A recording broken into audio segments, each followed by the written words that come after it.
I spoke with a prostate cancer patient earlier today, and he was never told that before taking a PSA test to not lift weights, have sex, ride a bike, masturbate for a few days before the PSA test. What is the science? What do you recommend for men as far as how many days before getting a PSA test that you abstain from any strenuous activity? Well, I think a lot of it has to do with the person, right? So Okay. I always ask a lot about the person as I'm doing my first initial visit, right? How active are they?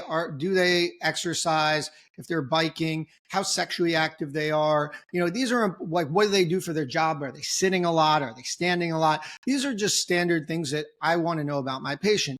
In general, I don't typically tell them to hold off on much. Okay. But if they do have like a urinary infection, or they may have had a recent infection, or they may have had a recent trauma, or they're telling me they're heavily sexually active, I will tell them to hold off on a bit. Typically now, though, if you have one elevated PSA, I will call you. I'll tell you. We'll talk about it. I'll ask if any additional sexual activity. I'll ask if they're doing something where they're sitting for long periods of time, or if they went on a long bike ride.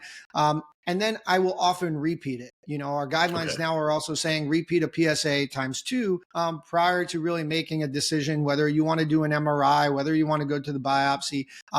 Just because of exactly what you're saying, there are times where you can have a falsely elevated PSA based off of several factors, right? And Yeah. so, being aware of that is important. But typically, unless it's like high the first time, I'm not going to be like very adamant seeing exactly how they're doing it.